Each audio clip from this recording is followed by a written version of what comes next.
Welcome to Blue Collar Mystics, the under-the-hood approach to the depths of human consciousness. So many mysteries, so little time, so many big words. That's why we aim to take the mystical and make it practical, usable in your everyday life. And you know, we want to hear from you. We want to hear your story. What happened when you started asking yourself the real questions? Like, who am I? What is this? Is it a hologram? Is this some kind of weird cosmic joke? Hey, these are the questions that we are trying to get to the bottom of as we explore the final rabbit hole together here as Blue Collar Mystics.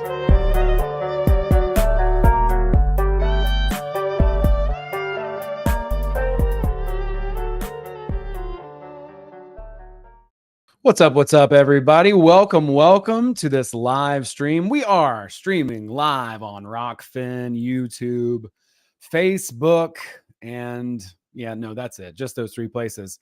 But we're really excited. I got an amazing show for you. I got one of my favorite people on the face of the planet tonight, and really a lot to talk about. First of all, I want to say, if you haven't already, I did put out the Cabalian, a modern version of it, to try to simplify the concepts. I think it turned out really well. I'm proud of it. It's probably my best work so far, and I got some cool shit that I'm working on next. I'm really excited. Please check it out. If you can share it, I really appreciate it. Right now, I'll give a call away. I still have some spots. If you will give me a review on one of the major platforms, I will do a one-on-one call with you. So pretty good, fun experience putting that together. I learned a lot, and I would love to connect anyway. So it's a good excuse to do that. And you got until Friday to do that. And other than that, I would say also check out the last stream we did. It was really good. Courtney's work is awesome. It's helped me a lot with marketing and understanding, getting information out there. Her mission is similar. We're on the same page with Joe and so many others, where it's like, slay the gatekeeper, man. Let's bring the information to the masses. You don't need to keep anything hidden. That's really why I wanted to do the Cabalian too. We're trying to get the freaking word out. And I got one of the foremost, in my opinion, Hermetic Magicians on the podcast tonight, willing to talk about this stuff. And we just were starting to get into something even just before the stream. And it's getting exciting. Welcome, Joe. Thank you so much for being here, my friend. It's good to be back, bro. Thanks for having me. Dude, it's always good to have you. I'm so happy to see you and excited about what you've been working on. I just asked Joe a little bit about what he was working on, and he was telling me, because I know he's got some really cool relaxation and some really nice meditation tapes that are really awesome. And then he goes, I've got these Tatua cards. And I was like, okay, what is a Tatua card? And so Joe started telling me, but I will let you tell the audience, Joe, what the hell is that? All right. So the Tatua cards, the Tatuas have been spelled Tattva or Tattwa, which is an old system based on the idea that the elements are everything that make up matter, water, fire, earth, air, and the ether or spirit. So the five elements, the oldest system of the five elements, doesn't come from the Greeks like we think it does, even though lots of mystery schools brought it from the Greeks, but it actually comes from the Hindu system called the Tatuas, or the Tatua system. So it's really a whole philosophy about these elements, right? It's an entire philosophy and teaching. And they have these cards, and there's a shape for each element. So basically what you do, so we can skip a lot of stuff, is the Golden Dawn took their color system. Like if you ever look up Golden Dawn magic, it's got all these flashing colors, like, scarlet and green and purple and yellow and blue and orange, like colors that don't even go together. They flash. They used these colors. They took these colors from the Tatua cards, the Tatua systems, to meditate into or scry into the card, basically to use them like conscious portals so that they could experience the idea or engulf themselves in these kind of the teachings of these elements.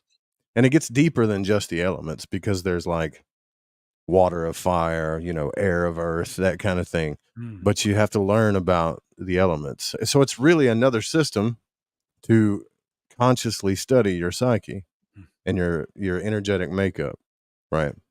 It's the oldest elemental system on the planet. Wow. So it's like super ancient magic Yeah. where a lot of the Hermetic stuff probably came from. Man. Yeah, a lot of it. And I mean, just the word Hermetics, like they took that idea from, well, the Emerald Tablet of Hermes and the original Tablet of Hermes, the Sardinian Tablet, and then, but I believe that a lot of those guys, obviously, they got their teachings from somewhere too. So if you look at like world history, if you studied world history, everything goes back. There's Judaism, then there's the Brahmins, and it doesn't. If you go back further than that, you're getting into things like cuneiform, and it's our first systems of exploring consciousness, which means technically, if you believe in the whole Carl Jungian ideology, that these things really have some egregoric power, right? If you believe in these things, Well, I mean, I think probably anybody who's following this show certainly believes that energy collects and we've seen mass formation psychosis on an individual, or on a, at work in the world. And so I think we're kind of on that page, and it makes sense. The longer it's been around, the more energy it would have, the more force or momentum that it would have in traction. The way one of my good friends, because I mean, we talk about spirits and ghosts and energy and all this shit, and it sounds so woo-woo to like a random person. But I had a good friend of mine, my buddy Ben, Star Pilgrim. Big shout out, Ben's awesome. He's like a really Sam Elliott type of mystic type of cowboy guy. I love that guy. And but what he told me basically was that there was something going on in one of the rooms of my dad's house. I kept having issues down there. Other people would sleep down there. They would have a hard time in that room. And the way that he sort of explained how energy can work, or like a spirit or whatever, is like, imagine somebody was down there and they dropped like a hammer on their toe and they just were working and they just go, damn it, or whatever. And then, somebody else comes down there and then they drop a gallon of milk, and all these things start to add up and accrue in the space. And so ultimately over time, this energy just continues to draw more of its own sort of essence towards itself, or builds over time, which kind of makes sense. And so he like told me to like basically get the energy out of there and then put something else in its place. So something living, like a plant or something, which is what I did. Right on. That's cool though. Like he understands like egregoric energy. Like he understands it. Right. Which is why symbols work, which is why archetypes work. Right. Because, it's like ancestral, right? Matter of fact, a lot of our traumas and all the stuff that we're trying to overcome we think it's us, but a lot of it's ancestral trauma, and see, like, and just like Liam Thomas Christopher teaches and other people teach, a lot of that stuff gets expelled through the magical practice, right? Every time I talk to people about hermetics and magic, they still think it's manifestation, right? And I mean, you change yourself and you do change what you manifest, but the focal point is transformation of the self. It's not about just manifesting. It's not about going to the store and getting what you can get, right? Mm. Like it's about changing yourself so that you can have a better experience of life and a deeper understanding of your own nature and your own aura, That's all it is. Yeah, man. I love that. I think there's a lot of misconceptions about magic. People think it's some spell you concoct in a weird lair out in the woods or something, and you got to get like the frog's wart and the there is that too. I mean, there is that. I mean, but ultimately, like when you listen to so I've like Israel Regardie, some of his stuff, and you listen to it, and it's like fundamentally just very, very practical. like so practical. A lot of that stuff, I got mad. You know, I was like, well, I want Yeah, this. because you're like, where's the fireballs and the magic dust? Yeah, But exactly. here's the thing. So I have an audio on the lesser banishing ritual, the pentagram. It isn't the highest seller, right? But I take people through different versions of the pentagram ritual, also explain it, and do a path working at the end, right? So, but if people really want to experience something paranormal and magic, all they have to do is do that ritual every single day, and weird shit will start to happen. It will. And but what it is like, for the first time in your life, you're starting to see the ego is bumping up against that outside circle, and it's bringing in all of these, like, what we call demons, right, of the psyche or whatever. So imagine like all these little psychic things that are attached to you and ancestral trauma and everything, and it's like a big lake, right? And the moment you start drawing this circle and drawing down these egregoric symbols, they all kind of turn around and look at you, right? And then they come to the edge of the circle. So weird things start to happen, and you could freak yourself out, but you have to understand what it is first, and that it's just simply a part of you that you have to transform, you know. Damn, that's so good, dude. So I don't want to take us too far off but I mean, I guess we're talking about magic anyway. So that's the, No, it's fine. Whatever you want to talk about, I man. mean, what? Yeah, I mean, well, I want you to. Yeah, you're my guest. I'm so happy to have you. It's just funny that, we had talked, and I've had like a bit of a past with sleep paralysis, and we had talked about that before. Yeah. And I remember you saying this very thing about Your demons come out when you sleep, bro. dude. And so check this out. So I It just happened again? Did it happen again? not to me, actually, somebody else.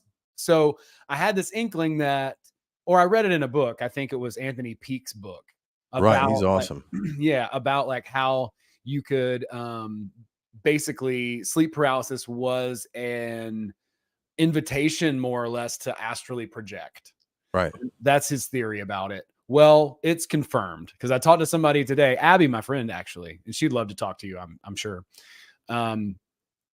And she had sleep paralysis last night and was telling me about the whole entire experience, and that she just like calmed herself, and finally, Yeah, she found herself with the silver cord. I'll let her tell you the whole full story when you guys can chat. But sure. yeah, dude, fascinating stuff there. That is kind of a huge breakthrough, honestly. Look, man, the way I look at it is like this. Dude, there's nothing more important on this earth than love. And by the way, the video you did on unconditional love by the beach was freaking awesome, bro. Oh, bro, Like, thank you so much. that was, to me, that is the best kind of content on the web.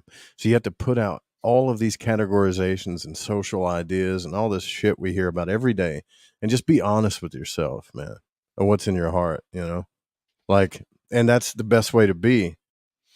The problem is that's how you naturally want to be anyways. It's the ego that has covered that child in you.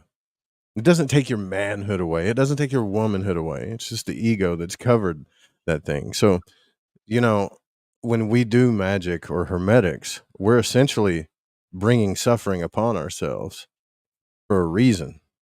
Most people don't want to look at it that way, because every show that I've been on where people don't understand it, they're like, so what have magicians done? Like, what have they accomplished? And it's like, well, first off, you don't know all of the magicians walking on the face of the earth.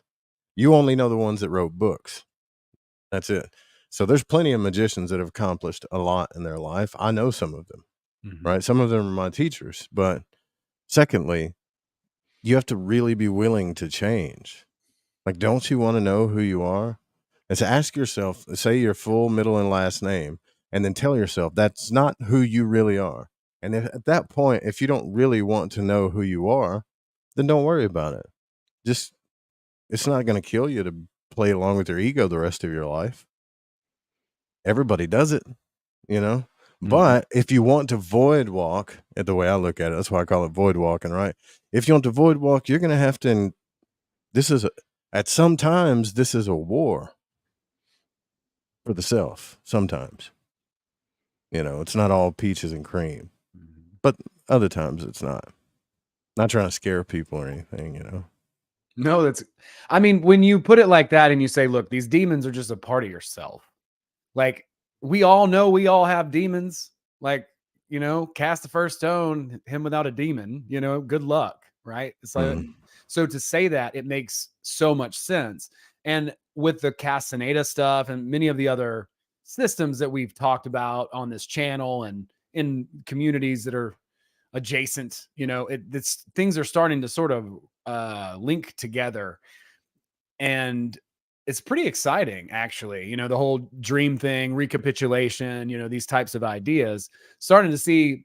I mean, God knows it's only taken 8 years to figure some of this stuff out or whatever, Yeah. But, yeah, but we're starting to see some really interesting things that are linked and some cool purposes and I would say ways to leverage states, dreaming, and things like that. Oh yeah, Which it's is getting cool.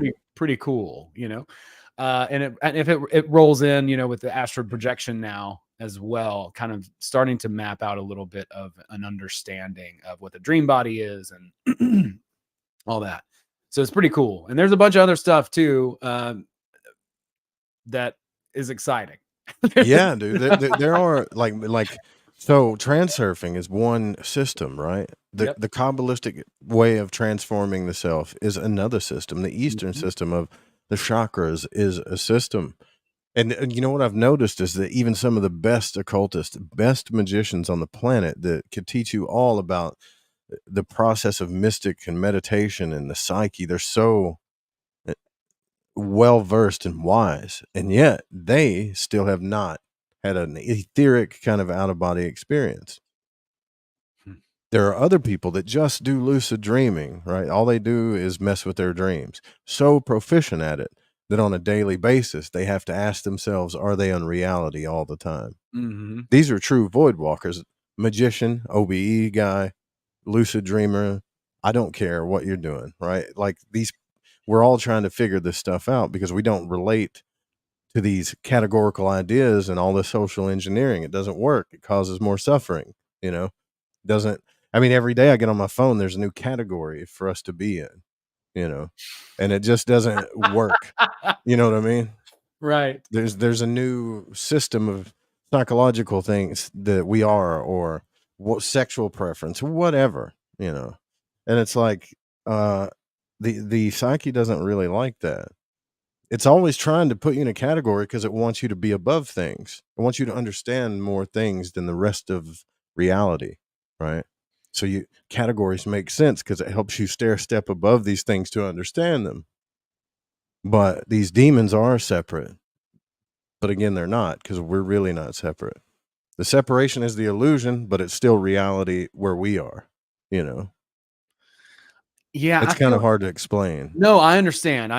And there's a lot of sort of ways to look at this. The way that we're looking at it is from more of a metaphysical standpoint. Yeah, which I think is great. And so I've just been thinking about the brain itself, like how it basically lies to us and plays tricks on us all the time and manipulates us. Obviously, it's for a good reason. It's because, it wants us to be safe. Yeah. That's why it will tell us what it will do. But most of the time, it's shutting us down. Your mental brain is like, no, don't do that. Don't talk to that person or do anything out of the ordinary, out of the social order. We're literally in a fucking hypnotic state, socially speaking. Oh, yeah. And they got us. Yeah. And you can just see it obviously, it's been like that for a long time, but it's gotten progressively more limiting and confining. And yeah, but I think maybe some of those expressions might be possibly those blocks that are keeping us from doing anything. Yeah, there's place. So we talked about this when I was in Arizona with you. So money is something that if you want to like build an audience and content and be successful, just stick to health, wealth, and relationships. Find you some niches in there, become an expert, and you got whatever, right? But the thing is when you're trying to individualize, these things become kind of it's where the ego's battling it. It's an ego battling this all the time. What I mean by this battle is that it's not, you don't really have to battle it, but it feels that way. Mm-hmm. Right? It feels like you're the individual and this circle of reality is around you all the time, pressing against you, like causing disruption into this thing that doesn't make sense to your heart.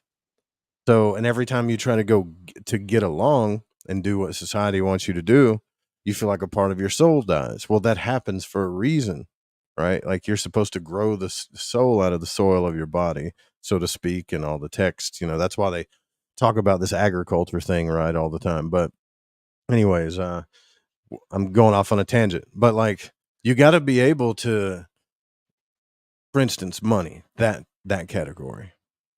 Now, we can spend our whole lives saying, when I get to this amount of money, I'm going to be free. When I get to this amount of money, I'm going to be happy. When I get to this amount of money, and you know what? Having that money makes things easier. But when you get to a certain age and you've had money and you hadn't, you realize these problems are still there. Whether I'm comfortable, it's just another set of problems I don't have to worry about. However, if you go through this like individuation, and you no longer see money and from a fearful state, and you unlock something through transformation. Now it's just an abundant state. Whether you have money or you don't, have the internal resources, and you've unlocked a whole level of freedom that most people can't comprehend, right? There's people that, what I'm talking about, they have $50 in their bank account, yet they've rode around in Lamborghinis, traveled, done all this other stuff because they have this idea, like, if I need money, I just go get it. They're not stashing back like a squirrel. And yet the balance isn't there too, because they kind of should be doing both, but that's another thing, right? Right. So, yeah, I would so, say so, but the freedom begins Right. to unlock. Same thing with the emotions, right? You go through so much emotional suffering because the ego keeps coming up against these same things. And at some point, you realize that the suffering is an illusion, that you're causing it to yourself, right? Whether you have to invoke demons to see it or not is a whole other subject, I have to invoke demons. You understand what I'm saying? Yeah, I got to talk to them because I might be a little crazy. I might be a little dysfunctional, but just having a therapy session or talking to a buddy doesn't do it for me. Like, I have to go through the war of this sumbitch and then realize and then feel the transformation. And therefore I never go back. There's some people like me. There's other people that don't need all that, They could just take ayahuasca, I guess, or whatever, and be done with it. No, man, I think that's kind of cheating in a lot of ways. I mean, if it works, great. I don't have a problem with it, but also I think people are really fast to just jump to that. It's like, it's really not just what you can do with breath, as like we learned in Arizona. Oh yeah. California Breath is awesome. will take you to a fucking completely other level. And I'm not telling anybody what to do, but I just think things can get trendy and out of hand, before you start ingesting, toxic fungi. I've never saw, like, I've smoked DMT, but I've never saw the advantage of, you have to do the purge. I'm like, I've been purging since I was born. Are you talking about puking and shitting on myself? I'll pass. Yeah. Right? I don't Like, do that either. I don't really want to do that. I just got through doing that. It was called food poisoning or whatever the hell I went through. I don't want to do that. You thought it was a cleanse? No, man, that's food poisoning. Yeah. It's just not my thing. Right. Although I do like psychedelics at certain levels, but just not that level. But I love Hermetics because it gave me a spiritual playground. And it's something that I understand, on a very deep level. And it's also something, to be perfectly honest with you, I don't know if I've ever said this, but it's also something that my heart can relate to, because without it, then I'm really lost. I have to be honest with myself. I need a system. I can sit back and be subjective all day long. Well, that's just perception, and that's just perception. Yeah, I understand that. But I need a system. My psyche needs a system to work through this stuff with. Mm-hmm. It just does. I'm built that way.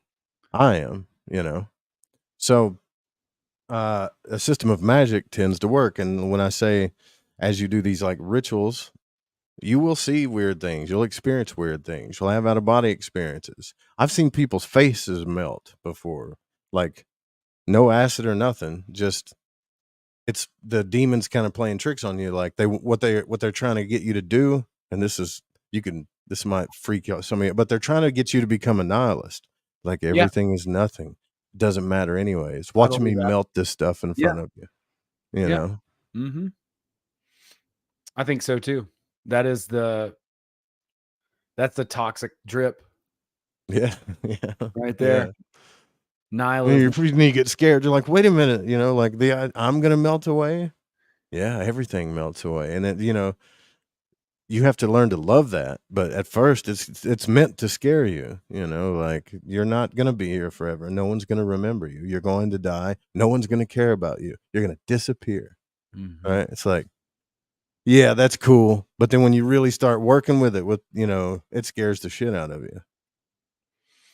You know.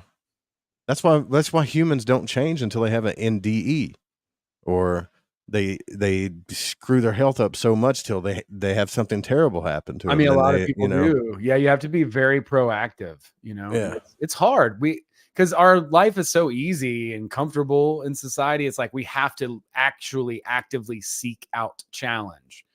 It's yeah, you're just in a fight. You don't know it, but you yeah, are in a fight. Doesn't man. mean you can't enjoy your time. I'm sorry, but yeah, if it fucking says so in the Bhagavad Gita, it's like I know you don't want to fight Arjuna, but you got to get out there and you got to fucking fight. Yeah, yeah, you're And in a fight. it is an internal metaphor. Obviously, it's not. Yeah, yeah, dude. And I really like you're one of my best friends, man. And I think that what you're doing is help, dude, even if it helps like 20 people really change their lives, like what you're doing is really going to help them. Because I don't get on the internet. What I see is these dudes and girls, like, no offense to these so-called gurus, but they're always talking about relationships, and yet they're like, well, you just need to worry about yourself, right? And not worry about relationships and love and all this other stuff. And it's like, yeah, but all of your content is based around talking about the opposite sex. So you've made this whole guru life, or whatever life it is, and you're teaching other people about the opposite sex and who you need to become to attract it. And you're telling me that I don't even need to worry about them, yet you've made your entire life, you've changed your whole self so that you could be confident enough to have somebody worshiping you all the time because you're scared. That's the way I see it, right? You're scared to put yourself out there and be rejected. So you figured all the stuff out, money, chiseledness. And on the woman's side, it's what's her name? The dark-haired girl who's always trying to intellectualize everything so that they can understand men and relationships. And yet it's not really about relationships. And like I said, I sit back and I go, but these people have made their whole lives about love. Think about it. Makes no sense. I think they're just mostly just like Googling what to make videos about, right? Like with AI, the SEO, Yeah. like it'll tell you what to make videos about and what people are searching, what's trendy. And I think Yeah. that just happens. You know what I'm saying? Like they're just looking for clicks and all that. They're not. And I mean, there's in a sense, I mean, whatever, I get it. Like I don't even have a problem with that. It's just what happens though is it becomes like an idea goes out there and it becomes like telephone. It's like repackaged and regurgitated and then repackaged and then regurgitated so many times. It's like just by the time it gets to a lot of people, it's just so it's devoid of nuance or any real meaning. Yeah. It's You know like what I'm it's saying? another formula to talk about. It just becomes like the next like cliche item that everyone is talking about on YouTube, the next lame ass trend, Mhm. but whatever. That's why I talk about the things generally speaking that I just stay on this. I mean, people will be like, well, spirituality, there's a million channels. And well, I don't care.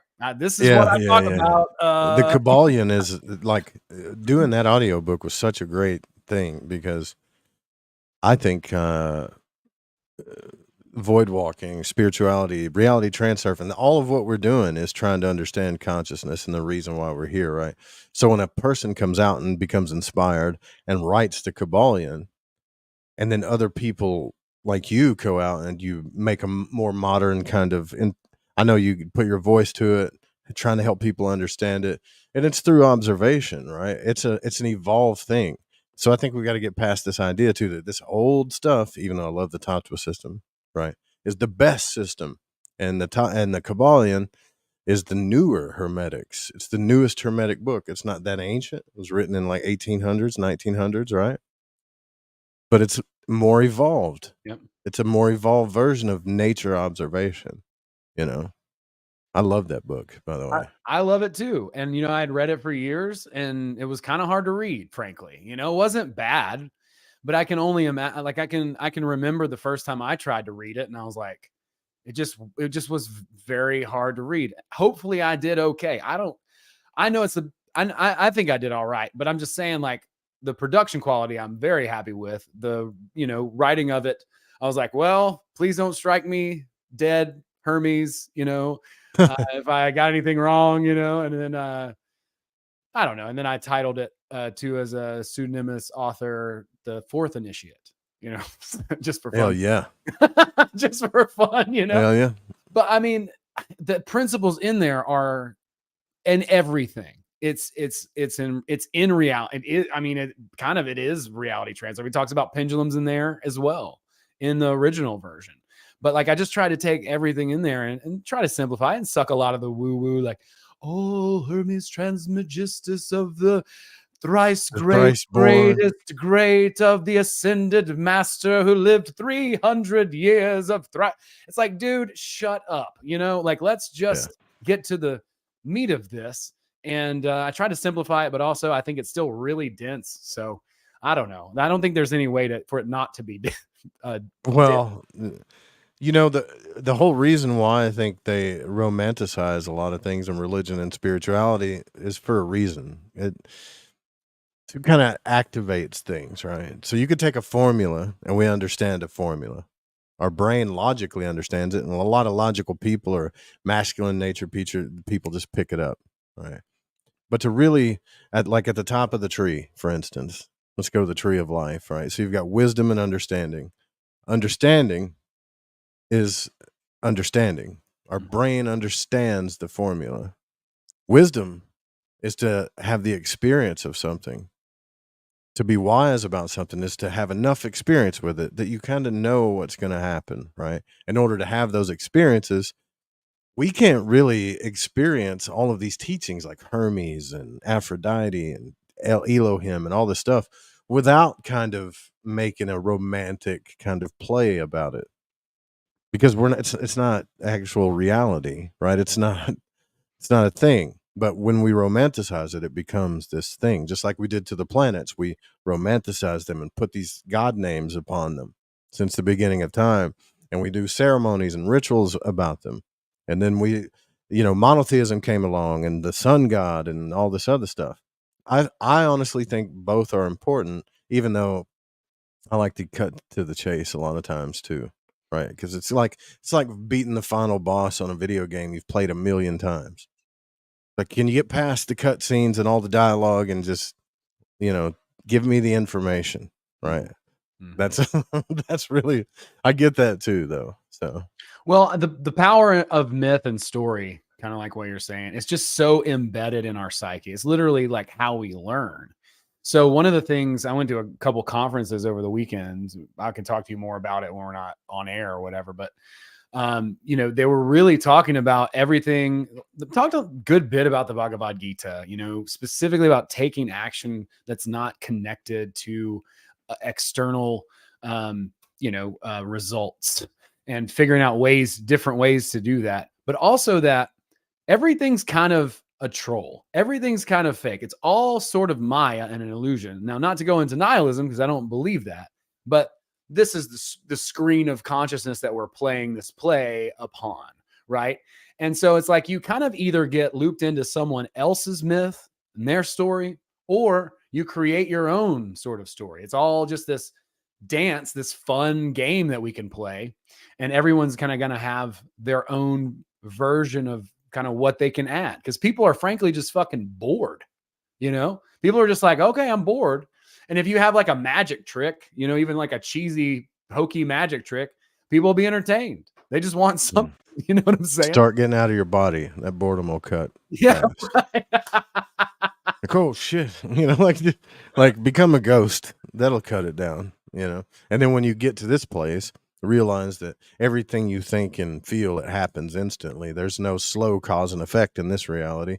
Mhm. You could just make realities there, So I'm kind of glad it's getting boring because more people are coming to conscious exploration. Two things people want to understand, right? Like, why are we here, and love. Now, so far, I honestly believe up to this point, music and art was the only thing that would help us kind of understand love, because music is a thing where we could play it, and it's the only thing that articulates a feeling that we have that we can't articulate, if that makes sense. Like, music can do that. Mm. But now we're getting to this point where individuation, I think, is happening so much, and like you say, boredom is also happening so much that the brain is overworked, and it's going to, like that pendulum, like you talk about, it's going to swing again, where people are going to want that connection again. Yeah. They're going to want that again, and they're going to want to explore their consciousness again.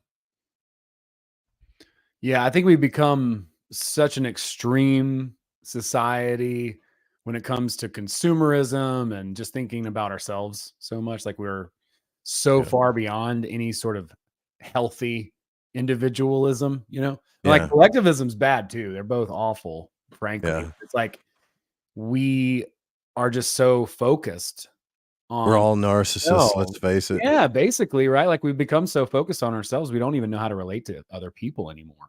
Everybody's out to get us and hurt us, and we're all narcissists, and we understand everything that other people don't. And, Right. and They're in we're this group and they're in that group. yeah, I'm separate from them. Mhm. we're the most loving person in the room, and nobody gets it. And there's a bunch of NPCs walking around trying to hurt you, and like, I practice radical empathy, but not, it has to get to that point. Good Like, point. everything has a pendulum, like you talk about, right? Yeah. I think people have to see them. That's why I love the tree of life, dude. That middle pillar is a beautiful thing. In there exists the way, love, the fastest path to transcendence, and realizing that all this stuff is a two-way street, and why we have relation to begin with. Without me talking to you now, we won't be able to understand things. If consciousness wanted that journey that we think we're experiencing, it would have put us on a planet alone and made us attracted to trees, maybe, or not. And you'd have just been there in this whole world by yourself. But it didn't do that because it needs the entropy, right? It needs this conversation, that even what we're having now, to understand itself so that it can grow and expand more. It separates itself so that it can grow together, and separate again Yeah. and grow together. I mean, that's what all these books say. The stuff in the Cabalian is the same shit that says in the Law of One, Transurfing, fucking As a Man Thinketh, any Napoleon Hill book. They're all saying mostly the same things with just different words. That's why I like talking about sacred sexuality so much too, because people just, they say, okay, that feels good. What was that? Do you not understand what just happened? Right? The expansion, like everything you just said happened on a very microcosmic level, and for a moment you experienced divinity. But that's not how it's talked about nowadays. Like, nowadays it's just a whatever, it's just that's all it is. It's all you, and it doesn't. But here's the thing: we say these things because we're watching this stuff on social media. It's just this, it's just that. But our heart feels another thing. Mm-hmm. Our heart feels a whole other thing, and we're not being honest with it, right? And so we keep the more dishonest we are with ourselves, the more trauma we're causing, not only ourselves but ancestrally too. So how empathetic are people really if they understood that? How narcissistic would they be if they realized that part of them, not just their parental upbringing, but their sexual energy too, is causing ancestral trauma to people if they're not careful with it? Their generations, their kids and their kids and their kids, Nah, whatever. Just put on a rubber and it all goes away. You know what I mean? Like, it's not discussed enough, in my opinion. Yeah, no, I agree with that. Well, what I do want to talk about, though, if you don't mind, is especially in our society now, you're talking about the middle pillar, and it's so unappealing. Honestly, people are just far more attracted to the polar opposites of the left or the right. But can you talk about, what those things are? What is what is the middle pillar in relation to other things, and what does that path look like in Sure. contrast to the other? Yeah. So the tree shows us these pillars, right? If you get on Masonic stuff, they'll say Yakin and Boaz. We can pass all that stuff and conspiracies and just look at it like left and right, masculine and feminine. We can look at it like giving and receiving. Well, we can look at it like severity and mercy. Now, this is what the tarot shows us too. The tarot, like if you pick up a tarot card, especially a number card, it doesn't just show you what the energies are in that, say, for instance, Gabora, right? Which is the fifth sphere on the tree of life, on the pillar of severity. So all of the fives in the tarot correspond to it. So if you stay that far on the right and you're severe all the time, you're unbalanced. You're an asshole. You're just hurting people. You're a destructive person. You destroy. If you stay merciful all the time on the left, then evil stands unchecked. You become a doormat and you let evil run amok, right? So the middle path is the middle way to understand the balance of both of these. So when you pick up sixes in the tarot, it's going to show you that. It's going to show you the balancing of those energies. Same thing with splendor and victory, or Netzach and Hod, the green and the orange one. If you stay in Venus all the time, you're a hedonist. Nature will spread things like STDs and all kinds of stuff, right? But this is pleasure too. Pleasure is a great thing. It's in nature. It's meant to be there. Same thing on the other side. That's emotions and love, and the other side is intellect and logic and knowledge. And so this is a system to where we can put all of these gods and myths and everything into these spheres, right? We can put all these different gods and systems and mythologies and everything into these spheres. And the middle path shows us the balance between the two, which is the fastest way to transcendence, right? So you have the foundation, which is the astral realm or the moon that kind of traps our consciousness here on earth, which is why it shows you Malkuth so far down, separated at the bottom of the tree, like it's kind of way down there. So we have to deal with these lunar energies, or our unconscious or the subconscious, the things that are our psyche, like I said, the things that are trapping us. Once we get into that, then we start to transcend the ego, which is the yellow one in the middle, the solar energy, right? And then once we get past that, we're basically understanding that we're one with everything. Now it sounds, once you understand it intellectually, why practice it? Well, if you're not shooting fireballs out of your ass, right? Like if you're not manifesting stuff instantly, then you're really not one with God, are you? Regardless if you're on this earth or not. Think about it for a while. You'll see that I'm right. You're so far removed from it.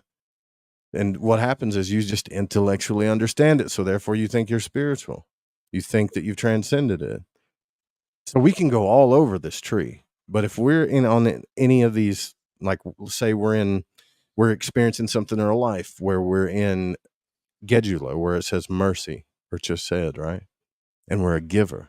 And we experience in this lifetime all of this giving. We empathize and we give everything of our hearts and our life to people.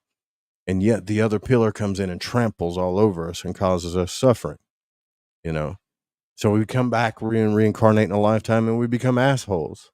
And astrology will show you this too with your north and south nodes too. These energies also reside in this tree, which is why I love the system.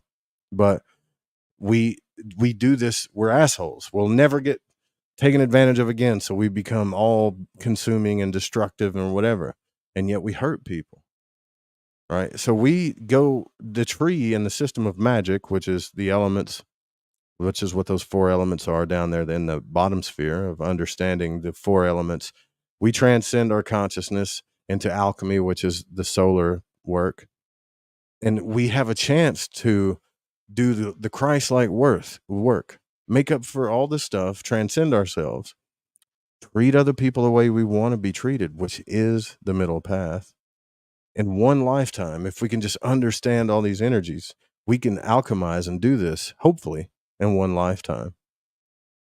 And the idea is, whether you believe it or not, but doesn't matter. But the idea is that you experience this on such a deep level that you have both wisdom and understanding. Mm.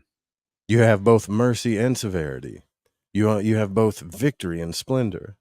You've experienced the I am of I am, which is glory, which is the Rocky story, and you've alchemized all that energy. And then after that, brother, I couldn't tell you what happens. You know what I mean? Like, I don't know. Right.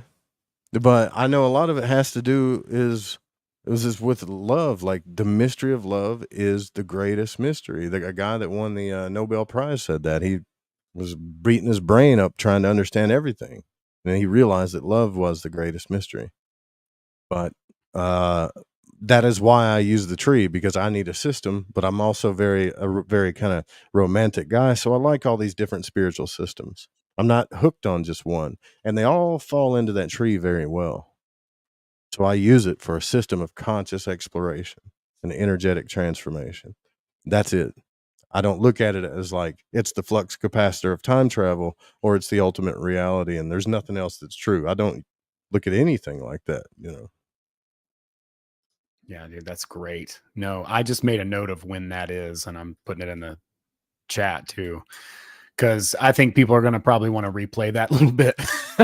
Right? Yeah, and all of the 22 paths between the Sephra are experiencing from going one energy to the next. So when we have, say, path number 8, the path between severity and mercy.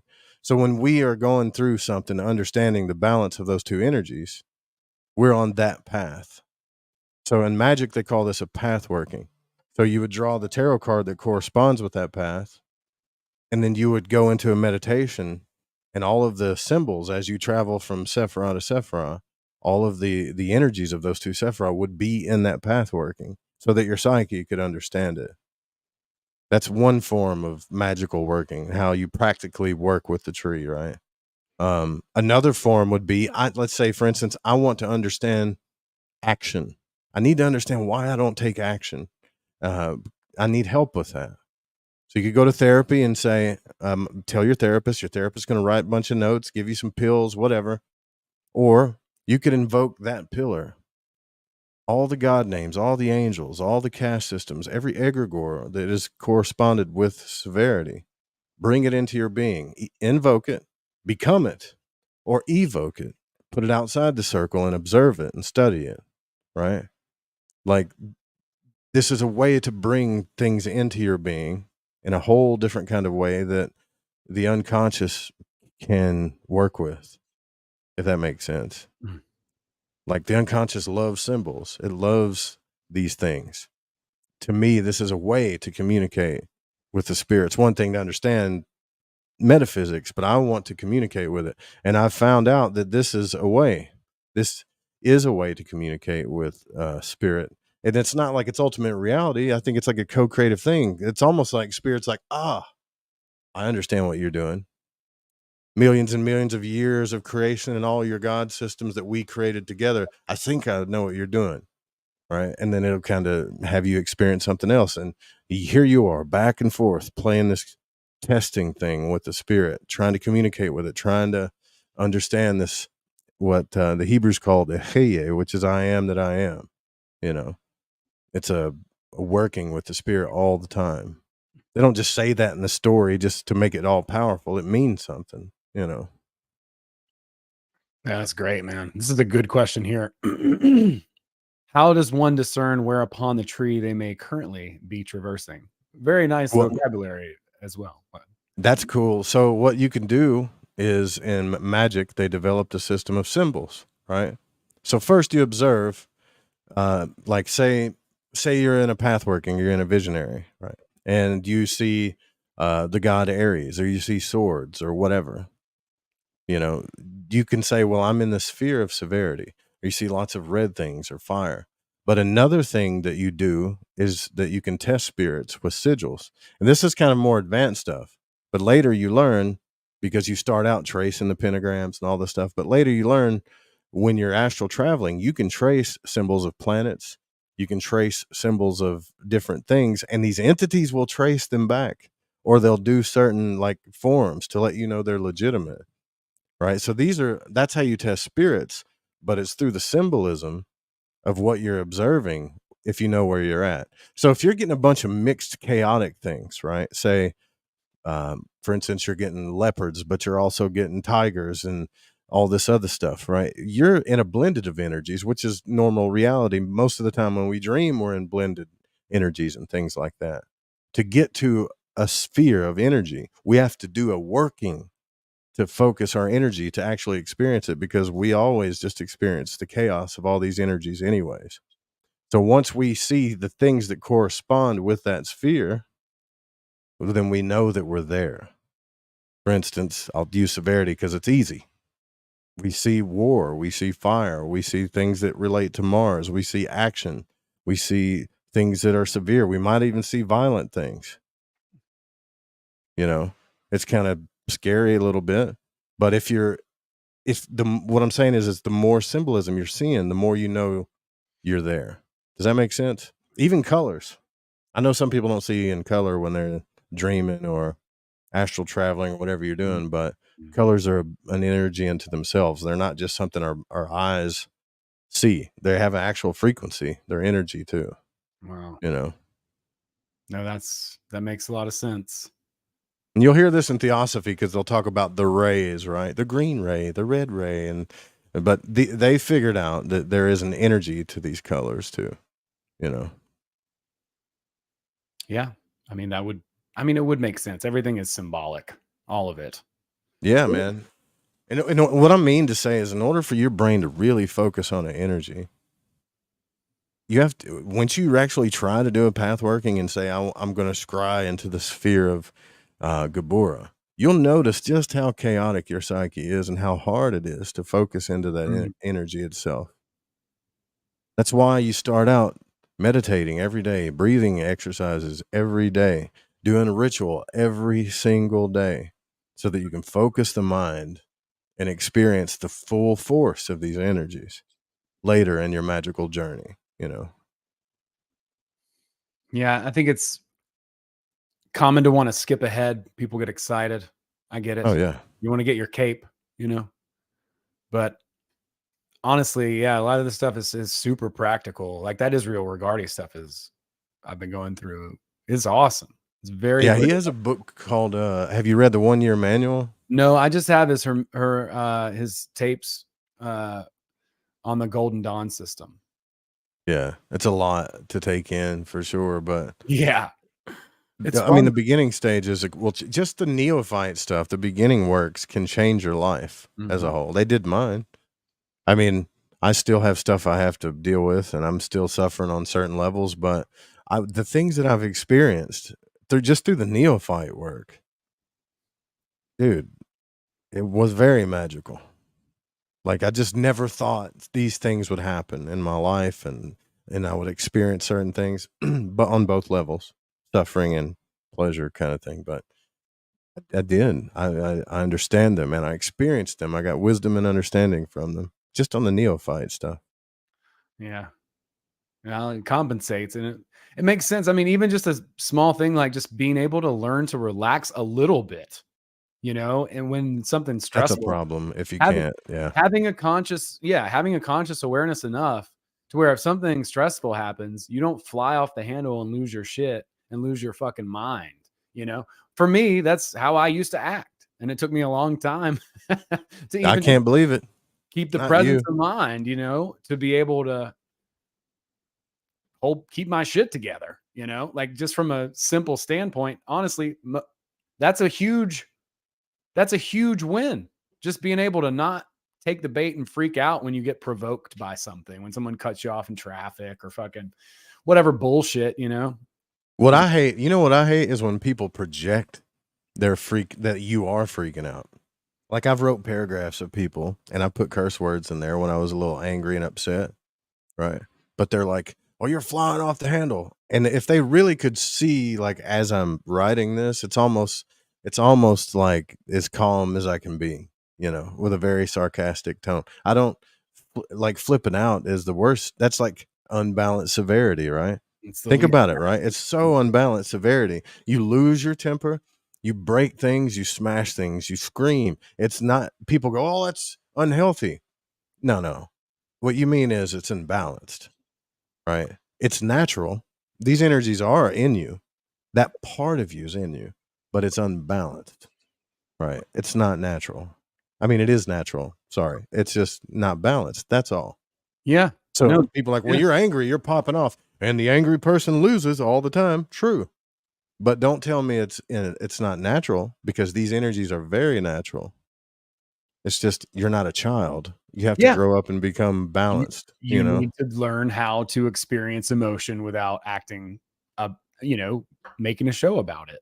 Right. You need to learn some emotional fortitude and stop being a Yeah. bitch. That's what magic Stop will being a teach you. bitch. Stop being bitch. a bitch, man. Learn some magic. But I mean, really, that is it. It's emotional resilience. And it's like people want to grow and they want more stuff and things and better lives and all that kind of stuff. Well, it comes with more problems, higher quality ones for sure. Hey, But new yeah. problems are on the horizon. It is what it is, You got to make friends with these parts of you that we call demons too. Right? I've talked about this. So if someone's hurting someone that you love physically, like if you're like, well, I got to be balanced. No, now's the time to be severe, right? Now's the time to flip your shit out and pull their teeth out, beat them so bad they don't even think about it again. Yeah. They don't think about hurting you again, or they learn their lesson.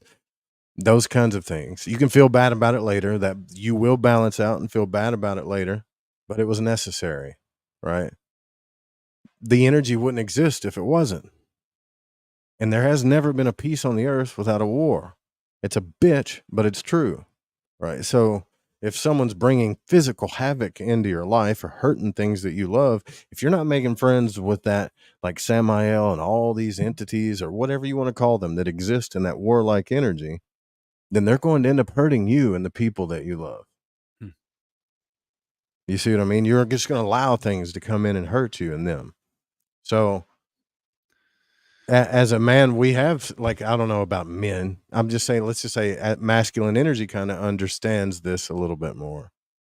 Well, Right. it's kind of hard sometimes to think, like, back to that social concept and the conditioning that we have, to be able to be willing to lean into those energies, because it seems like it's wrong or bad. Oh, You it know what I'm feels so saying? good though. But the That's most evil primality of shit it, does. It feels good. Yeah, it yeah, feels you good, got to right? lean into that, Yeah. and Yeah. but it does seem uncomfortable, right? To some pious, oh, I'm a very spiritual, you know what I mean? It's like, but Are these, you like, really? very real, raw, impulsive, longings, desires, whatever you want to call, appetites. I don't even know if qualifies if it's high enough to be a desire on a scale. You know Yeah, what I mean? It's like I know exactly what you're deep, saying. That guttural, fucking burning that won't go away. yeah, God, that. So, like, learning to be okay with that, and like you're saying, make friends with the god of war and these other things. Otherwise, it's people talk about boundaries all the time, so we're blue in the face. But I mean, kind of that's Yeah. hand in hand there. It's like you need to be able to balance all of these Sure. elements. They are real, and But while you're patting, usable. right, but while you're patting yourself on the back, here's the proactive fight for our soul, right? While you're patting yourself on the back all the time because you beat some guy's ass that was trying to hurt your children or your family or whatever, an innocent person, a dog, a woman, a kid, whatever. I'm kind of projecting my life a little bit, but God didn't let you go to jail for some reason. All right. Now, if you don't balance that out, you can pat yourself on the back all day, but there's still this energy over here. You have to be proactive about that too. Take some of that energy that you've expelled and go give and love and be merciful and charitable. But you're not thinking it. You can get so caught up in these fears. They can take over your life too. They can just take over your whole being. And you're not even, you've lost this part of yourself. Heartache, betrayals, whatever, you can lose these fears. So you have to be proactive to rebalance yourself out. all the fucking time. Yeah, yeah, yeah. 24/7, you Yeah, know? a plane is Right. never going straight in the air. It's just constantly adjusting the wrong way. It never is, barely never going the right way, you know? And so it is with us. We're constantly going to have to adjust the differential, you know? Right. And you know what it is, bro? We are balanced divine beings by nature. We're unlike anything else. We are. We're balanced beings by nature. And when we're kind to people, we get taken advantage of. And our mind tells us, well, I'm never doing that again. I'll be damned if I'm ever going to be kind or empathetic or give my whole heart and soul to somebody. But the truth is, you'll be damned if you don't. Hmm. The thing is like, you have to learn that lesson, feel it, and still be able to balance it out at the end of the day and do it again and again and again, because that's who you are at your core nature. You can't let your suffering change you, only transform a higher version of yourself. You know, that's what I think. Well, I think so too. I think it's like, I would show it here, but YouTube or whoever, David Hawkins' scale of consciousness, you know, climbing up that scale of consciousness. He's got it numbered, but it goes from like shame up into, you know, guilt, and into like fear, and then into anger, and then into courage. Yeah. You can't skip from shame to courage. Nah, you got to experience all of it. You got to go up. There's only one way, man. And you got to go through all of them. You can't skip a step there. It's not possible. It's like, yeah. So anyway, I love it, man. It's really, really good. It's really, really, really good. And I know you got a show tonight.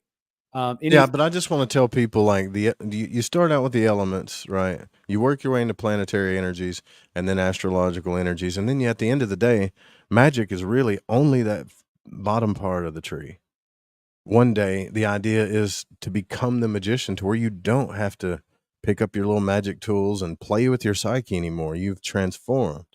Now you're an alchemist.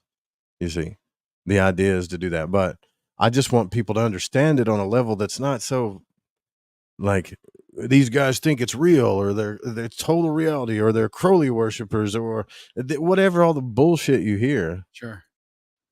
And it's not. It's just another transformation system that I happen to be super passionate about and love, you know, other than the chaotic realm of the OBE world too. I love both of those things. That's fascinating to me too. I watch those videos a lot on YouTube, just different people's OBE experiences. Yeah. It's very empowering. It's awesome. Yeah. Yeah. I love that. Scary sometimes, but it's awesome. They're just like, nothing matters, or, well, not in like the nihilistic sense, but not like, What? you know, nothing matters like we think it does. You know, it's all love, dude. It's all a play, and all the world. Happy birthday to Barefoot Hippies. She Hell said she's yeah. a big fan of both of us. So, Oh, she's amazing. That's Honey, and happy birthday, Honey, fellow Cancer, lovely. And my buddy Jamie's in the chat. He and I share a birthday. So happy birthday. happy birthday to everybody whose birthday we missed. I'm supposed to do a tarot reading for Honey at some point, but she said we're so busy we can't ever get it. We'll get it done though. That's awesome. You should come over to the show, bro, if you want to. Yeah, man, I'd love to. That'd be super fun. I'd love to catch. Because I'm probably got like the 3 people going, well, I guess you ain't doing a show tonight. Well, we should hop over there. I'll put a link in our chat here. You've got to hop if you need to. But yeah, man, I'd love to hop over there and join you. That sounds amazing. I'd love to kick it on Lighting the Void. We got to hang out again, dude. Just me and you though. Like, we got to find a beach somewhere or something and just let's go. I'm so down, man. I'm so down to hang out. I have had a lot of fun. The past 2 weeks, I have gone to conferences both weekends. I've learned a lot. I can't wait to talk to you, you know, about that when we chat again. But yeah, man, I really appreciate you coming on and hanging out. One of my best friends here on the show, brother. It's pretty fucking dope. It's nice that we get to do this. It makes me happy. And hands down, the dopest dope. That's what I said. That's what I mean, dude. Yeah. And yeah, thanks to everybody for being here as well. Everybody in the chat, very lively chat, and we appreciate y'all. Thanks for kicking it live with us. It's awesome. I love doing things live stream. And I mean, it was such a good conversation. It was kind of hard to pay attention to the chat at some of those points. And I will be cutting out a couple clips for sure to share out later on. That was awesome. Fringe FM, we'll see y'all over there. Have a wonderful night, everybody. Much, much love and many blessings. Peace out.